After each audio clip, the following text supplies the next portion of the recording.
साडी माँ जी का जन्म दिहाड़ा है। प्यारिओ थोड़ा जा मैं पंछी झात मारांगा, ये नहीं कि आप जी जानते नहीं, कोई प्रचारक भी होंदा, साखियां आप सारे जानने। प्रचारक का फर्ज हुंदा है भी संगत नूं जिन्नी कि उन्होंने समझ होवे उन्नी को गल जरूर साझी करे वो दिन।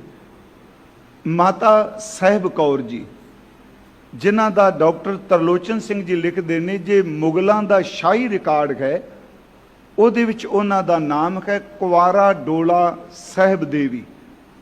फिर मेरी बेनती है, माता जी का जन्म होया है रोहतास दे अंदर, जिलम रोहतास जिहड़ा अजकल पाकिस्तान दे विच पोठोहार दा इलाका है, उत्थे माता जी का जन्म होया। इन्हां दे सन्मानयोग पिता का नाम सी भाई रामा जी, किसी ने लिखा भाई रामू जी, एक ने शब्द वरत्या भाई रावा जी। मैं दुबदा लई नहीं कह रहा, क्योंकि इस करके जेड़ा पुस्तक किसी पढ़ी होवे सोचदा होवेगा शायद गलत ना दसदे पे। भाई रामा जी, भाई रावा जी, भाई रामू जी। भाई कान सिंह नाभा जी लिखते हैं ये बसी खत्री, बसी गोद के खत्री सन जी भाई रामा जी। इन्हां दे घरों जिहड़ी बीबी सी उहदा नाम सी जस देवी। फिर बिनती, माता साहिब कौर जी की माँ का नाम सी माता जस देवी। फिर इसे करके अगे शब्द बन जाता दी साहिब देवी। असल च जिहड़ा रोहतास जिथे माता जी का जन्म होया है, इत्थे धन गुरु नानक साहिब जी के पहला मुबारक चरण पए सन। पहले जामे च सतगुरु इस रोहतास विच आए, इत्थे संगत इकट्ठी हुई जी। संगत ने सतगुरां दे चरण परसे कीर्तन होया, महाराज जी ने रहमतां वरताईयां। ते इस रोहतास का एक सिख सी, उहदा नाम इतिहास ने लिखिया भाई भगतू। एक तां भाई भगतू वो होए ने जी ਜਿਹੜੇ बाबा भाई आदम की औलाद ने, जिन्होंने भाई उदम भी कई लिखे, जिन्होंने गुरु रामदास की असीस नाल जन्म होया। पर यह भाई भगतू गुरु नानक साहिब जी के वेले होया, कीर्तन होया। तो इस भाई भगतू ने इस इलाके विच सिक्खी का बहुत प्रचार किया। धन गुरु नानक साहिब जी को हथ जोड़ के बेनती की, सच्चे पातशाह जी एक किरपा करो, इस इलाके विच पानी की बड़ी थोड़ है, ये इलाका पानी तो बिना बहुत बेहाल जिंदगी बतीत कर रहे। साडा इतिहास कहता, इतिहास भी कहता ते अज भी वो चीज़ मौजूद है जी। महाराज सच्चे पातशाह जी ने किरपा की, कहन लगे आ पत्थर हटाओ। रोहतास विच वो पत्थर हटाया गया ते उहते विचों पानी का चश्मा, पानी का चोवा निकलिया। ते क्या जांदा है अज भी जो दसदे आ कि अज भी उस चो का पानी ही रोहतास के निवासी पींदे आ। धन गुरु नानक साहिब महाराज उन्हें किरपा की, क्या पई है पत्थर हटाओ, पानी का चोवा विचों आ गया। उन्होंने चोवा साहिब किया जाता है। समा लंघिया, भाई भगतू दे वेले तो रोहतास की संगत, पोठोहारी संगत, गुरु नानक साहिब जी के घर की प्रेमी बाणी पढ़न वाली हर पातशाह जी के चरणा चाहती रही। जदों गुरु गोबिंद सिंह जी का वेला आया है, सरदार करम सिंह हिस्टोरीयन उन्होंने माता जी के बारे एक गल लिखी। सरदार करम सिंह हिस्टोरीयन लिखते हैं कि माता साहिब कौर के पिता जी बाबा रामा जी ते माता जसदेवी जी ये सतगुरु जी के कोल आनंदपुर साहिब की धरती ते गए आ। इन्हां दे घर संतान नहीं सी। इन्हां दोनों ने महाराज दे हजूर हाथ जोड़ के बेनती की कि सच्चे पातशाह घर औलाद नहीं, संतान नहीं। तो मैं आपनों फिर वेरवा दे दियाँ कि सिख ने गुरु दे दर तो ही झोली अड के मंगना है। कई बार आप कहने जी ये कादे लई दुनियावी मंगा ने, पर मेरी फिर भी बेनती है, सिख दे लोक ते परलोक दा रखे कि सतगुरु है। दोवें थाव रखे गुर सूरे, समरथ सतगुरु सूरमे ने दोनों दातां देनियां ने, लोक दियां भी ते परलोक दियां भी। इसे करके धन गुरु अर्जुन साहब दे बोल ने, मान मांगू तान मांगू धन लखमी सुत देह, ये दातां तेरे दर तो मंगणियां। उन्हें क्या महाराज घर संतान नखी। सतगुरु जी मुस्कराए, कहन लगे भाई सिखा जेड़ी अरदास तुसी करन आए हो गुरु नानक साहब जी मेहर करनगे, तुहाडे कर परमात्मा संतान दी दात जरूर देगा। करम सिंह हिस्टोरीयन ने यह गल लिखी है। ਕਹਿੰਦੇ ਨੇ ਪਰਿਵਾਰ ਚਲਾ ਗਿਆ ਰੋਹਤਾਸ।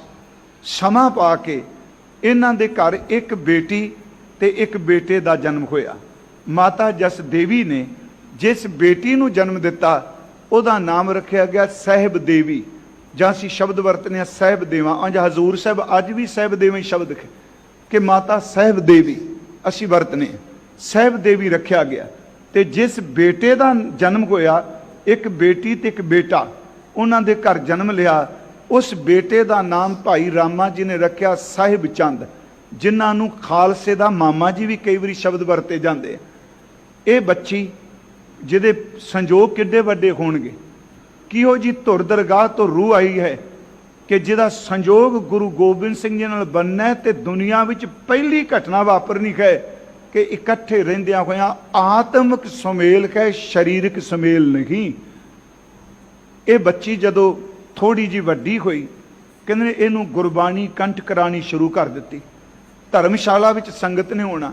ਜਦੋਂ ਇਸ ਦਾ ਨਾਮ ਰੱਖਿਆ, ਉਸ ਵਕਤ ਇਤਿਹਾਸ ਕਹਿੰਦਾ ਇਹਨਾਂ ਦੇ ਪਿਤਾ ਜੀ ਨੇ ਸੰਗਤ ਵੀ ਧਰਮਸ਼ਾਲਾ 'ਚ ਇਹ ਅਰਦਾਸ ਕੀਤੀ, ਸੰਗਤ ਜੀ ਇਹ ਬੇਟੀ ਮੈਂ ਸਤਿਗੁਰੂ ਗੁਰੂ ਗੋਬਿੰਦ ਸਿੰਘ ਜੀ ਦੇ ਚਰਨਾਂ ਵਿੱਚ ਫਿਰ ਸ਼ਬਦ ਬੇਨਤੀ ਕਰਾਂ। ਗੁਰੂ ਘਰ ਦੇ ਵਿੱਚ ਇਹਨੂੰ ਭੇਟਾ ਸ਼ਬਦ ਨਾ ਹੀ ਵਰਤਾਂ, ਵੈਸੇ ਵਿਦਵਾਨਾਂ ਨੇ ਵਰਤਿਆ।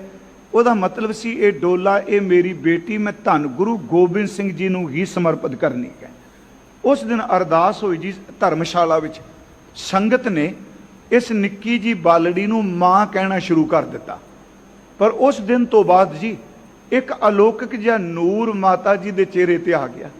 ਇਹਨਾਂ ਸ਼ਬਦ ਬੈਠ ਕੇ ਧਰਮਸ਼ਾਲਾ ਸ਼ਬਦ ਪੜ੍ਹਨੇ, ਬਾਣੀ ਪੜ੍ਹਨੀ, ਤੇ ਪੂਰੇ ਦਾ ਪੂਰਾ ਪੋਠੋਹਾਰੀ ਇਲਾਕਾ ਜਿਹੜਾ ਹੈ ਇਹ ਸਤਿਗੁਰੂ ਜੀ ਦੇ ਨਾਮ ਜਪਾਣੀ ਵਾਲੇ ਇਹ ਮਾਤਾ ਜੀ ਸਾਹਿਬ ਦੇਵੀ ਨੂੰ ਮਾਤਾ ਜੀ ਕਹਿ ਕੇ ਉਹੀ ਅਦਬ ਦੇਣ ਲੱਗ ਪਏ ਧੁਰ ਅੰਦਰੋਂ, ਜਿਵੇਂ ਗੁਰੂ ਸਾਹਿਬ ਜੀ ਦੇ ਮਹਿਲ ਨੇ। ਸਮਾਂ ਲੰਘਿਆ ਜੀ। ਇਤਿਹਾਸ ਕਹਿੰਦਾ ਮਾਤਾ ਜੀ ਦੀ ਉਮਰ, ਵੈਸੇ ਕੁਝ ਵਿਦਵਾਨਾਂ ਨੇ 1681 ਦਾ ਜਨਮ ਦਿੱਤਾ ਹੈ। ਮਹਾਰਾਜ ਜੀ ਤੋਂ ਤਕਰੀਬਨ 15-16 ਸਾਲ ਛੋਟੇ ਸਨ। ਮੈਂ ਤਕਰੀਬਨ ਸ਼ਬਦ ਵਰਤ ਰਿਹਾ ਜੀ, ਕਿਉਂਕਿ ਪੂਰੀਆਂ ਤਰੀਕਾਂ ਨਹੀਂ ਕਈ ਵਾਰੀ ਮਿਲਦੀਆਂ। ਜਦੋਂ ਇਹ 15 ਸਾਲ ਦੇ ਹੁੰਦੇ ਆ, ਤੇ ਉਸ ਵਕਤ ਪਰਿਵਾਰ ਕਹਿੰਦਾ, ਸੰਗਤ ਕਹਿੰਦੀ ਹੈ ਪਿਤਾ ਜੀ ਨੂੰ, ਭਾਈ ਰਾਮਾ ਜੀ ਨੂੰ, ਕਿ ਆਪਾਂ ਬੇਟੀ ਨੂੰ ਸਤਿਗੁਰੂ ਦੇ ਦਰਬਾਰ ਵਿੱਚ ਸਮਰਪਣ ਕਰਨਾ ਹੈ, ਅਸੀਂ ਵਿਆਹ ਕਰਦੀ ਉੱਥੇ ਜਾ ਕੇ। ਇਹ ਸੰਗਤ ਪੋਠੋਹਾਰ ਤੋਂ ਚੱਲੀ, ਸ਼ਬਦ ਪੜ੍ਹਦੀ। ਡਾਕਟਰ ਮਹਿੰਦਰ ਕੌਰ ਗਿੱਲ ਲਿਖਦੀ ਹੈ ਕਿ ਕੈਸੀ ਅਚੰਭਤ ਖੇਡ ਹੈ, ਜਿੱਥੇ ਵਿਆਹਣ ਜਾਣਾ ਉੱਥੇ ਜੇ ਖਬਰ ਕੋਈ ਨਹੀਂ ਦਿੱਤੀ, ਪਰ ਬੱਚੀ ਨੂੰ ਲਾੜੀ ਬਣਾ ਕੇ ਪੋਠੋਹਾਰੀ ਸੰਗਤ ਆਪਣੇ ਰੋਹਤਾਸ ਤੋਂ ਚੱਲ ਪਈ ਹੈ। ਇਹ ਸੰਗਤ ਪੜਾਂ ਦਰ ਪੜਾਂ ਲੰਘਦੀ ਹੋਈ ਸ਼੍ਰੀ ਅਨੰਦਪੁਰ ਸਾਹਿਬ ਦੀ ਧਰਤੀ ਤੇ ਪਹੁੰਚ ਗਏ। ਤੇ ਮੈਂ ਆਪ ਨੂੰ ਕਿਹਾ ਮੈਂ ਬੜਾ ਸੰਖੇਪ ਜੀ ਅਰਜ਼ ਕਰ ਰਿਹਾ, ਸਿਰ ਪੰਛੀ ਧਾਤਕ ਹੈ। ਇਹ ਅਨੰਦਪੁਰ ਸਾਹਿਬ ਪਹੁੰਚੇ। ਹੁਣ ਸਤਿਗੁਰੂ ਦੇ ਦਰਬਾਰ 'ਚ ਗੱਲ ਕੌਣ ਕਰੇ? ਰਾਤ ਇਹਨਾਂ ਵਿਸ਼ਰਾਮ ਕੀਤਾ। ਉੱਥੇ ਫਿਰ ਸਭ ਤੋਂ ਪਹਿਲਾਂ ਪੋਠੋਹਾਰੀ ਸੰਗਤ ਨੇ ਗੁਰੂ ਜੀ ਦੇ ਖਜ਼ਾਨਚੀ, ਉਹਦਾ ਨਾਮ ਸੀ ਭਾਈ ਭਗਵਾਨ ਸਿੰਘ, ਉਹਨੂੰ ਜਾ ਕੇ ਬੇਨਤੀ ਕੀਤੀ, ਜੀ ਸਾਡਾ ਇਹ ਸੰਕਲਪ ਹੈ, ਅਸੀਂ ਦ੍ਰਿੜ ਇਰਾਦੇ ਨਾਲ ਸਾਰੀ ਸੰਗਤ ਇਹਨਾਂ ਨੂੰ ਮਾਂ ਜੀ ਕਹਿੰਦੇ ਆ, ਅਸੀਂ ਸਤਿਗੁਰੂ ਜੀ ਦੇ ਲੜ ਲਾਉਣ ਵਾਸਤੇ ਆਏ ਹਾਂ। ਸਵੇਰੇ ਪਿਆਰਿਓ ਦਰਬਾਰ ਸਜਿਆ। ਸੱਚੀ ਸਰਕਾਰ ਧੰਨ ਧੰਨ ਗੁਰੂ ਗੋਬਿੰਦ ਸਿੰਘ, ਅੰਮ੍ਰਿਤ ਸੰਚਾਰ ਹੋ ਚੁੱਕਾ ਸੀ ਜੀ, ਯਾਦ ਰੱਖਿਓ। ਮਾਤਾ ਜੀਤ ਕੌਰ ਜੀ ਨੇ ਪਤਾਸੇ ਪਾਏ ਸਨ। ਸਾਰਾ ਦਰਬਾਰ ਸਜਿਆ ਹੈ। ਤੇ ਉਸ ਵਕਤ ਮਾਤਾ ਜੀ ਦੇ ਪਿਤਾ ਜੀ ਭਾਈ ਰਾਮਾ ਜੀ ਗਲ 'ਚ ਪੱਲਾ ਪਾ ਕੇ ਖੜੇ ਹੋ ਗਏ। ਸਾਰੀ ਸੰਗਤ ਵੇਖਣ ਲੱਗ ਪਈ। ਉਹਨਾਂ ਨੇ ਹੱਥ ਜੋੜ ਕੇ ਬੇਨਤੀ ਕੀਤੀ, ਸੱਚੇ ਪਾਤਸ਼ਾਹ, ਮੈਂ ਪੋਠੋਹਾਰੀ ਰੋਹਤਾਸ ਦਾ ਵਸਨੀਕ, ਆਪ ਜੀ ਦੇ ਦਰ ਦਾ ਸਿੱਖ ਆਇਆ ਹਾਂ। ਨਾਲ ਆਪਣੀ ਬੱਚੀ ਨੂੰ ਖੜਿਆ ਕੀਤਾ। ਸੱਚੇ ਪਾਤਸ਼ਾਹ, ਸਾਰੀ ਸੰਗਤ ਜਿਸ ਦਿਨ ਇਸ ਬੱਚੀ ਦਾ ਜਨਮ ਹੋਇਆ ਤੁਹਾਡੀਆਂ ਅਸੀਸਾਂ ਨਾਲ ਹੈ। ਅਸੀਂ ਉਸ ਦਿਨ ਦੀ ਸੰਕਲਪ ਬਣਾ ਲਿਆ ਸੀ, ਫੁਰਨਾ ਬਣਾਇਆ ਸੀ ਕਿ ਇਹ ਬੱਚੀ ਆਪ ਜੀ ਦੇ ਲੜ ਲਾਣੀ ਹੈ। ਲੜ ਲਾਣਾ ਸ਼ਬਦ ਸੌਖਾ ਹੋ ਜਾਏਗਾ। ਆਪ ਜੀ ਦੇ ਲੜ ਲਾਣੀ ਹੈ। ਸਾਰੀ ਸੰਗਤ 'ਚ ਇੱਕੋਦਮ ਚੁੱਪ ਛਾ ਗਈ। ਇਹ ਕੀ ਹੋ ਗਿਆ? ਕਿਉਂਕਿ ਮਹਾਰਾਜ ਜੀ ਦੇ ਮਾਤਾ ਸੁੰਦਰੀ ਜੀ ਤੇ ਮਾਤਾ ਜੀਤੋ ਜੀ, ਵੇਖੋ ਜੋ ਸ਼੍ਰੋਮਣੀ ਕਮੇਟੀ ਨੇ ਵੀ ਇਤਿਹਾਸ ਲਿਖਿਆ, ਤਿੰਨਾਂ ਮਾਤਾਵਾਂ ਦੇ ਜਨਮ ਸਥਾਨ ਵੱਖਰੇ ਨੇ, ਤਿੰਨਾਂ ਦੇ ਚਲਾਣੇ ਵਾਲੇ ਸਥਾਨ ਵੱਖਰੇ ਨੇ ਜੀ। ਮਹਾਰਾਜ ਜੀ ਨੇ ਸੁਣਿਆ ਤੇ ਫਿਰ ਖਾਮੋਸ਼ੀ ਨੂੰ ਤੋੜਦਿਆਂ ਸੱਚੇ ਪਾਤਸ਼ਾਹ ਬੋਲੇ, ਫਰਮਾਇਓ ਨੇ ਕਿ ਦੇਖੋ ਜੀ, ਤੁਸੀਂ ਦ੍ਰਿੜ ਸੰਕਲਪ ਕੀਤਾ ਹੈ ਲੜ ਲਾਉਣ ਦਾ ਅਸੀਂ ਜੀਤੋ ਜੀ ਦੇ ਮਾਤਾ ਜੀਤੋ ਜੀ ਅਸੀਂ ਅਦਬ ਲਕਾਂਗੇ, ਜਿਨ੍ਹਾਂ ਨੂੰ ਮਾਤਾ ਜੀਤ ਕੌਰ ਵੀ ਸਾਡੇ ਵਿਦਵਾਨ ਕੇ ਲਿਖਦੇ ਕਿ ਅਸੀਂ ਉਹਨਾਂ ਦੇ ਚਲਾਣੇ ਤੋਂ ਬਾਅਦ ਦ੍ਰਿੜ ਸੰਕਲਪ ਕੀਤਾ ਹੈ ਬ੍ਰਹਮਚਰਜ ਦਾ। ਇਸ ਗੱਲ ਨੂੰ ਫਿਰ ਧਿਆਨ ਨਾਲ ਸੁਣਿਓ। ਗੁਰੂ ਜੀ ਦੇ ਗ੍ਰਸਤ ਨੂੰ, ਕਿਉਂਕਿ ਅੱਜ ਅਸੀਂ ਜਦੋਂ ਕਹਿੰਦੇ ਆ ਨਾ ਇਹ ਗੁਰੂ ਜੀ ਸਾਡੇ ਵਰਗੇ ਗ੍ਰਸਤੀ ਸਨ, ਉਹ ਵੇਖੋ ਇਹ ਸਾਰੇ ਕਹਿੰਦੇ ਆ ਗੁਰੂ ਜੀ ਸਾਡੇ ਵਰਗੇ ਗ੍ਰਸਤੀ। ਓਏ ਆਪਾਂ ਵਾਸ਼ਨਾ ਚ ਮਾਰੇ 60 ਮੈਂ ਸੱਚ ਕਹਿਣਾ 80 ਸਾਲ ਦੀ ਉਮਰ ਹੋ ਗਈ, ਅਜੇ ਵਾਸ਼ਨਾ ਸਾਨੂੰ ਛੱਡਦੀ ਨਹੀਂ ਪਈ। ਅਸੀਂ ਕਿਵੇਂ ਕਹਿੰਦੇ ਆ ਗੁਰੂ ਜੀ ਸਾਡੇ ਵਰਗਾ ਗੁਰੂ ਗ੍ਰਸਤੀ ਸੀ? ਨਹੀਂ ਪਿਆਰਿਓ, ਅਰਦਾਸ ਕਰੋ ਆਪਾਂ ਗੁਰੂ ਵਰਗੇ ਗ੍ਰਸਤੀ ਬਣ ਸਕੀਏ। ਫਿਰ ਅਰਜ ਹੈ ਇਹ ਕਹਿਣਾ ਸਤਿਗੁਰੂ ਸਾਡੇ ਵਰਗੇ ਗ੍ਰਸਤੀ ਸਨ। ਨਹੀਂ ਪਿਆਰਿਓ, ਗੁਰੂ ਜੀ ਦਾ ਗ੍ਰਸਤ ਉਹ ਵਾਸ਼ਨਾ ਦੀ ਪੂਰਤੀ ਨਹੀਂ। ਮਹਾਰਾਜ ਜੀ ਨੇ ਕਿਹਾ ਜੀ ਜਦੋਂ ਦੇ ਉਹ ਚਲਾਣਾ ਕਰ ਗਏ ਅਸੀਂ ਦ੍ਰਿੜ ਸੰਕਲਪ ਕੀਤਾ ਗ੍ਰਸਤ ਧਾਰਨ ਨਹੀਂ ਕਰਨਾ। ਪਿਆਰਿਓ, ਸੰਗਤ ਚੁੱਪ ਕਰ ਗਈ। ਭਾਈ ਰਾਵਾ ਜੀ ਰੋਣ ਲੱਗ ਪਏ। ਕੁਝ ਇਤਿਹਾਸ ਕਹਿੰਦਾ ਵੀ ਇਹ ਸ਼ਾਮ ਚਲੀ ਗਈ। ਦੂਸਰੇ ਦਿਨ ਫਿਰ ਉਸ ਰਾਤ ਪਿਤਾ ਜੀ ਸਤਿਕਾਰਯੋਗ ਭਾਈ ਮਨੀ ਸਿੰਘ ਜੀ ਨੂੰ ਮਿਲੇ। ਪਿਤਾ ਜੀ ਦਾ ਮਤਲਬ ਬਾਬਾ ਰਾਮਾ ਜੀ, ਮਾਤਾ ਜੀ ਦੇ ਪਿਤਾ ਜੀ। ਬਾਬਾ ਰਾਮ ਕੋਇਰ ਜੀ ਬਾਬਾ ਬੁੱਢਾ ਸਾਹਿਬ ਦੀ ਅੰਸ਼ ਬੰਸ ਵਿੱਚੋਂ ਜਿਹੜੇ ਅੰਮ੍ਰਿਤ ਛਕ ਕੇ ਭਾਈ ਗੁਰਬਖਸ਼ ਸਿੰਘ ਬਣੇ, ਉਹਨਾਂ ਨੂੰ ਮਿਲੇ। ਮਾਤਾ ਗੁਜਰੀ ਜੀ ਨੂੰ ਮਿਲੇ। ਉਸਨੇ ਰੋ ਕੇ ਕਿਹਾ, ਮਾਂ ਜੀ ਮੈਂ ਧੀ ਸਤਿਗੁਰੂ ਦੇ ਲੜ ਲਾਉਣ ਦਾ ਦ੍ਰਿੜ ਸੰਕਲਪ ਕੀਤਾ, ਸੱਚ ਇਹ ਮੇਰੀ ਧੀ ਨੂੰ ਕਿਸੇ ਨੇ ਹੁਣ ਲੈਣਾ ਥੋੜਾ ਹੈ, ਤੁਸੀਂ ਕਿਰਪਾ ਕਰੋ। ਮਾਤਾ ਜੀ ਨੇ, ਭਾਈ ਮਨੀ ਸਿੰਘ ਜੀ ਨੇ, ਬਾਬਾ ਬੁੱਢਾ ਸਾਹਿਬ ਦੀ ਅੰਸ਼ ਬੰਸ ਵਿੱਚੋਂ ਭਾਈ ਰਾਮ ਕੋਇਰ ਜੀ ਨੇ ਸਤਿਗੁਰਾਂ ਨੂੰ ਬੇਨਤੀ ਕੀਤੀ। ਮਹਾਰਾਜ ਜੀ ਨੇ ਕਿਹਾ ਸੁਬਾਹ ਆਓ। ਤਿਆਰੀ ਕੀਤੀ ਗਈ, ਦੀਵਾਨ ਸਜਿਆ ਜੀ। ਤੇ ਫਿਰ ਭਾਈ ਰਾਮਾ ਜੀ ਉੱਠ ਕੇ ਖੜੇ ਹੋਏ। ਸੱਚੇ ਪਾਤਸ਼ਾਹ ਸਾਡੀ ਪੋਠੋਹਾਰੀਆਂ ਦੀ ਬੇਨਤੀ ਸਵੀਕਾਰ ਕਰੋ। ਹਜ਼ੂਰ ਨੇ ਕਿਹਾ ਸਿੱਖਾਂ ਤੇਰੀ ਭਾਵਨਾ ਹੈ, ਪਰ ਯਾਦ ਰੱਖਿਓ ਰਹਿਣਗੇ ਸਾਡੇ ਘਰ ਹੀ, ਰਹਿਣਗੇ ਸਾਡੇ ਕੋਲ ਹੀ, ਪਰ ਸਾਡਾ ਇਹਨਾਂ ਦਾ ਸਰੀਰਕ ਸੰਬੰਧ ਨਹੀਂ। ਇਹ ਇਸ ਘਰ ਵਿੱਚ ਕੁਆਰੇ ਡੋਲੇ ਦੇ ਰੂਪ ਵਿੱਚ ਰਹਿਣਗੇ ਕੁਆਰੇ ਡੋਲੇ ਦੇ ਰੂਪ ਵਿੱਚ। ਪਿਆਰਿਓ, ਉਸ ਵਕਤ ਜਿਨ੍ਹਾਂ ਰਬਾਬੀਆਂ ਨੇ ਕੀਰਤਨ ਕੀਤਾ ਆਨੰਦ ਕਾਰਜ ਵੇਲੇ, ਭਾਈ ਸੱਦੂ ਜੀ ਤੇ ਭਾਈ ਮੱਦੂ ਜੀ, ਇਹਨਾਂ ਦੋਵਾਂ ਕੀਰਤਨ ਕੀਤਾ। ਬਾਬਾ ਰਾਮ ਕੋਇਰ ਜੀ ਬਾਬਾ ਬੁੱਢਾ ਸਾਹਿਬ ਦੀ ਅੰਸ਼ ਬੰਸ ਵਿੱਚੋਂ ਉਹਨਾਂ ਪਿਆਰਿਓ ਲਾਵਾਂ ਦਾ ਪਾਠ ਕਰਕੇ ਕਈ ਸੱਜਣ ਭਾਈ ਮਨੀ ਸਿੰਘ ਲਿਖਦੇ ਆ। ਭਾਈ ਮਨੀ ਸਿੰਘ ਜੀ ਦਾ ਯੋਗਦਾਨ ਹੈ। ਬਾਬਾ ਰਾਮ ਕੋਇਰ ਜੀ ਉਹਨਾਂ ਨੇ ਸਾਰੀ ਮਰਿਆਦਾ ਨਿਭਾਈ। ਮਾਤਾ ਜੀ ਦਾ ਡੋਲਾ ਅੱਜ ਘਰ ਗਿਆ ਜੀ। ਸੰਗਤ ਜੀ, ਮਾਤਾ ਜੀ ਨੇ ਇੱਕ ਬੇਨਤੀ ਕੀਤੀ ਸੱਚੇ ਪਾਤਸ਼ਾਹ, ਤੇ ਮੇਰੀ ਬੇਨਤੀ ਹੈ ਸਿੱਖੋ ਇਹ ਦਿਨ ਜ਼ਰੂਰ ਮਨਾਇਆ ਕਰੋ, ਹਰ ਘਰ 'ਚ ਮਨਾਇਆ ਕਰੋ। ਤੇ ਦੁਨੀਆ ਦੀ ਮਾਂ ਜਨਮ ਲੈਂਦੀ ਏ ਪਿਆਰਿਓ, ਉਹਦੀਆਂ ਬਰਸੀਆਂ ਮਨਾਈਆਂ ਜਾਂਦੀਆਂ ਨੇ। ਤੁਹਾਡੀ ਮਾਂ ਤਾਂ ਹੋਵੇ, ਜੇ ਪਿਤਾ ਨੇ ਸਦੀਵ ਕਾਇਮ ਰਹਿਣੀ ਹੈ, ਤੁਹਾਡੀ ਮਾਂ ਵੀ ਸਦਾ ਹੀ ਕਾਇਮ ਰਹਿਣੀ ਹੈ। ਮਾਤਾ ਸਾਹਿਬ ਕੌਰ ਜੀ ਅੱਜ ਘਰ ਗਏ ਆ, ਡੋਲਾ ਘਰ ਗਿਆ। ਮਹਾਰਾਜ ਉਹਨਾਂ ਨੂੰ ਇੱਕ ਬੇਨਤੀ ਕੀਤੀ, ਸੱਚੇ ਪਾਤਸ਼ਾਹ ਇੱਕ ਤਾਂ ਚਰਨ ਧੋਣ ਦੀ ਸੇਵਾ, ਦੂਜਾ ਮੈਂ ਪ੍ਰਸ਼ਾਦਾ ਤਾਂ ਛਕਣਾ ਆਪ ਜੀ ਦੇ ਦਰਸ਼ਨ ਕਰਕੇ। ਇਸ ਤਰ੍ਹਾਂ ਹੁੰਦਾ ਸੀ ਜੀ ਅਨੰਦਪੁਰ ਸਾਹਿਬ। ਸੱਚੇ ਪਾਤਸ਼ਾਹ ਜੀ ਨੇ ਜਾਣਾ, ਮਾਤਾ ਜੀ ਨੇ ਸੇਵਾ ਕਰਨੀ, ਪ੍ਰਸ਼ਾਦਾ ਛਕਾਣਾ। ਆਖਰ ਔਰਤ ਹੈ ਨਾ, ਇਸਤਰੀ ਅੰਦਰ ਇਸਤਰੀ ਪੁਣਾ ਹੈ, ਤਾਂ ਇਸਤਰੀ ਅੰਦਰ ਮਾਂ ਵੀ ਹੈ ਨਾ ਇੱਕ ਲੁਕੀ ਹੋਈ। ਇੱਕ ਦਿਨ ਮਨ 'ਚ ਪਤਾ ਨਹੀਂ ਕਿ ਆਇਆ, ਸਾਹਿਬਜ਼ਾਦੇ ਖੇਡਦੇ ਦੇਖੇ, ਫੁਰਨਾ ਆਇਆ ਕਿ ਜੇ ਮੇਰੀ ਕੁੱਖ ਨੂੰ ਵੀ ਭਾਗ ਲੱਗਦਾ। ਸੱਚੇ ਪਾਤਸ਼ਾਹ ਜੀ ਆਏ, ਸੇਵਾ ਕੀਤੀ। ਅੱਜ ਉਦਾਸੀਨਤਾ ਸੀ। ਮਹਾਰਾਜ ਪੁੱਛਦੇ ਨੇ ਜੀ ਆਪ ਉਦਾਸ ਕਿਉਂ ਹੋ? ਕਹਿਣ ਲੱਗੇ ਮਹਾਰਾਜ ਇੱਕ ਬੇਨਤੀ ਹੈ ਜੀ। ਸਤਿਗੁਰੂ ਕਹਿੰਦੇ ਦੱਸੋ। ਕਹਿੰਦੇ ਆ ਔਰਤ ਬੱਚੇ ਨਾਲ ਸੰਪੂਰਨ ਹੁੰਦੀ ਹੈ, ਸੁਹਾਗਣ। ਮੈਂ ਸੁਹਾਗਣ ਆ, ਮੇਰੀ ਇੱਛਾ ਹੈ ਮਾਂ ਦੀ, ਮਾਂ ਬਣਦੀ। ਸਤਿਗੁਰਾਂ ਨੇ ਪਿਆਰਿਓ ਜਿਹੜੇ ਸ਼ਬਦ ਕਹੇ, ਕਹਿਣ ਲੱਗੇ ਆਪਾਂ ਉਸ ਦਿਨ ਦ੍ਰਿੜ ਸੰਕਲਪ ਇਹ ਕੀਤਾ ਹੈ, ਹੋਰ ਵਾਸ਼ਨਾ ਕੋਈ ਨਹੀਂ। ਕਹਿੰਦੇ ਕੋਈ ਵਾਸ਼ਨਾ ਨਹੀਂ, ਯਾਦ ਰੱਖਿਓ ਸਿਰਫ ਪੁੱਤਰ ਦੀ ਇੱਕ ਭਾਵਨਾ ਹੈ। ਕਹਿਣ ਲੱਗੇ ਸਵੇਰੇ ਸੰਗਤ ਵਿੱਚ ਆਓ, ਤੁਹਾਡੀ ਝੋਲੀ 'ਚ ਉਹ ਪੁੱਤਰ ਪਾਂਗਾ ਜਿਹੜਾ ਸਦੀਵ ਕਾਲ ਵਾਸਤੇ ਰਹੇਗਾ। ਮਹਾਰਾਜ ਸਵੇਰੇ ਮਾਤਾ ਜੀ ਸੰਗਤ ਵਿੱਚ ਗਏ, ਦੀਵਾਨ ਸਜਿਆ। ਕਹਿੰਦੇ ਨੇ ਮਾਂ ਜੀ ਉੱਠ ਕੇ ਖੜੇ ਹੋਏ। ਸੱਚੇ ਪਾਤਸ਼ਾਹ ਨੇ ਕਿਹਾ ਦੋ ਮੇਰੇ ਪੁੱਤਰ ਨੇ, ਇੱਕ ਮੇਰੇ ਸਾਹਿਬਜ਼ਾਦੇ ਨੇ ਬਿੰਦੀ, ਇੱਕ ਮੇਰੇ ਪੁੱਤਰ ਨੇ ਨਾਦੀ। ਇਹੀ ਕਾਰਨ ਜਦੋਂ ਅੰਮ੍ਰਿਤ ਛਕਾਇਆ ਜਾਂਦਾ ਖਾਲਸਾ ਜੀ, उस दिन कहा जाता है तुसी गुरु गोबिंद सिंह जी दे नादी पुत्र को। बिंदी का मतलब आप समझने जेड़े बिंद तो बने आ, ते नादी का अर्थ है जेड़े शब्द विचों पैदा होए आ। प्यारिओ नादी पुत्र जेड़ा नाद चों निकलिया है, कहन लगे आ चार साहिबजादे ने बिंदी पुत्र, आ खालसा मेरा नादी पुत्र है। ते उस वक्त महाराज जी ने कहा खालसा जी अज तो बाद तुहानू असां माता साहब कौर जी वाल इशारा करके एदी गोद विच पा दिता। अज तो बाद रहिंदी दुनिया तक खालसे दी हस्ती मौजूद रहेगी। सारे क्या करनगे गुरु गोबिंद सिंह दे बच्चे आ ते मां साडी दा नाम माता साहब कौर है। आप जी नू माता जी दी गोद च पा दिता। प्यारिओ ओदा पुत्र ओदी गोद कदी सुंजी नहीं होनी, सच्ची कदी सुंजी हुंदी है जी। मैं फिर बेनती करांगा, बिंदी पुत्र नू तां मां जन्म देंदी है 9 महीनों बाद। इस तरह है ना जी, जो परमात्मा दी रचाई रचना है।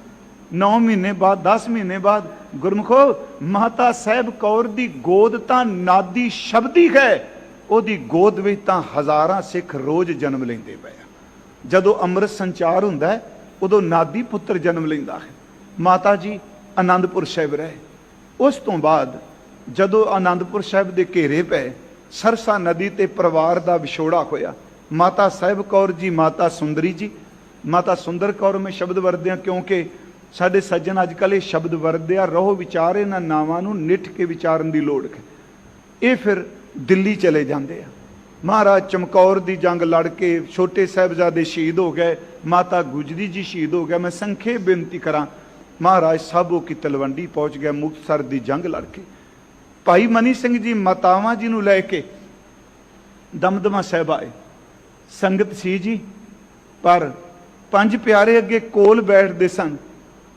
अज पंजां प्यारिਆਂ ਚ ਉੱਥੇ कोई नहीं, क्योंकि भाई दया सिंह ते भाई धर्म सिंह जफरनामा लैके जा चुके आ।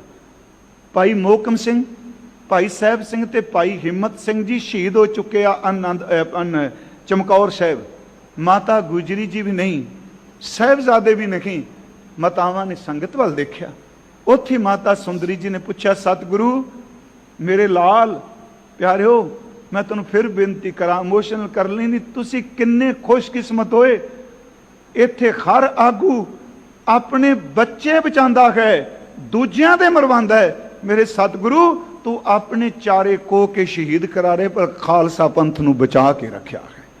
बड़ी बड़ी बख्शिश की। नाल फरमाया, इन पुत्रन के सीस पर वार दिए सुतचार, चार मुवे तो क्या हुआ जीवत कई हजार। महाराज दखन नूं जांदे आ, औरंगजेब दी मौत हो जाती है। बहादुर शाह लड़ाई करदा, तारा आजम नाल जंग हुंदी है। मैं बड़ा संखेप चल रहा। गुरु साहब तो सहायता मंगदा है भाई नंद लाल जी दे राही। जाजो दे मैदान भी जंग हुंदी है। इतिहासकार ये कहंदे आ बहादुर शाह हार रहा सी, पहले दिन हार हुई है।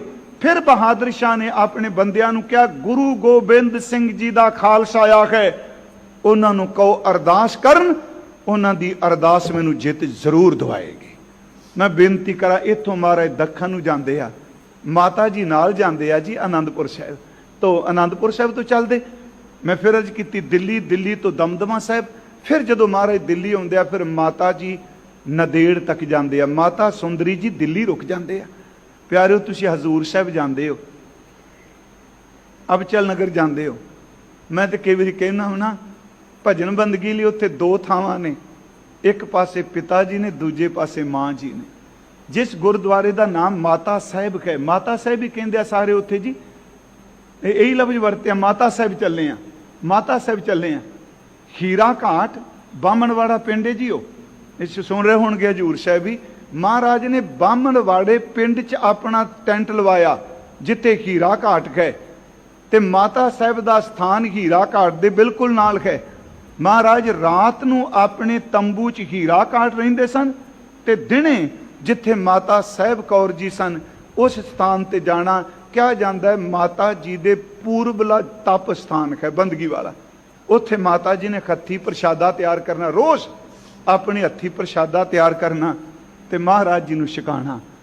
प्यारे रोज सतगुरु आउंदे ने, शाम नूं चले जाते हैं। वक्त आया सतगुरां ने कह दिता एक दिन माता साहिब देवा जी नूं कि साडा ज्योति जोत समाउण दा वक्त आ गया, तुसी वापस दिल्ली चले जाओ। बहुत बैराग भी सन माता जी, बोले नहीं। हजूर ने फिर क्या जी, माता सुंदरी जी वाल इशारा करके तुसी उत्थे चले जाओ उन्हां दे कोल। भाई राम कौर जी उस वक्त नदेड़ तक गए सन, तुहाडे नाल इह जाणगे। याद रखियो, धन बाबा बुढ़ा साहब दा परिवार जिन्ना भरोसे वाला यह परिवार गुरु नानक साहब के घर च रहा, शायद कोई होर होवे। महाराज सच्चे पातशाह आप जी कहते मैं किवें जीवांगी।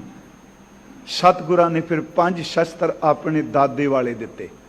गुरु हरगोबिंद साहब के 5 शस्त्र सन गुरु गोबिंद सिंह जी को।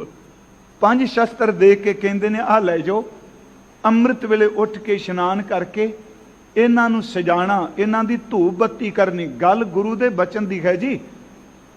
हुण कई बंदे शस्त्रां ते बड़ी गल करदे आ, इत्थे टिकन नहीं देंदे लोकी। जे कोई शस्त्र की गल करदा, देखो जी ये तां उग्रवादी आतंकवादी। मेरे मन च आया सी, जिथे भगवान शिव जी की मूर्त लांदे हो प्यारिओ, तरशूल नाल गड्ढिया। तरशूल की है?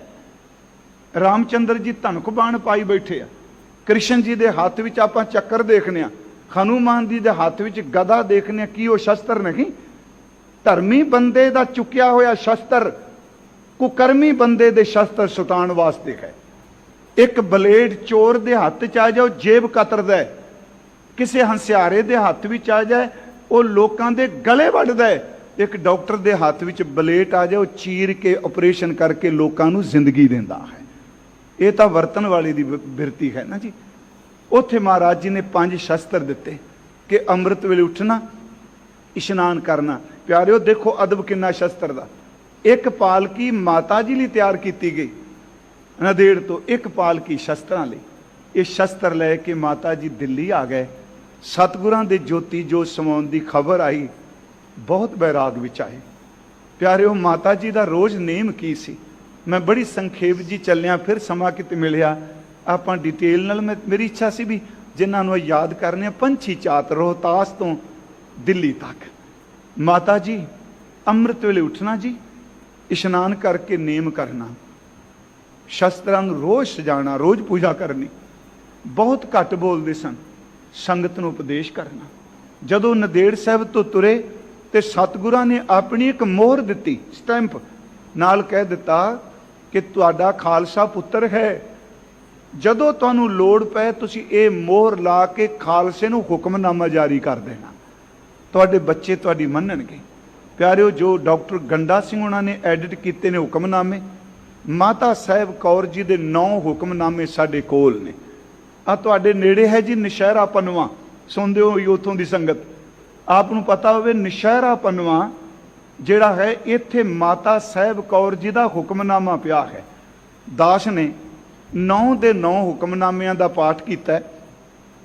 मैनू एक गल सारे हुक्मनामे तकरीबन एक बराबर लगी है। उस जदों शब्द मैं पढ़ना किन्ना प्यार करते हैं माँ जी सानू, पाक पट्टन की संगत नूं, नशहरे की संगत नूं।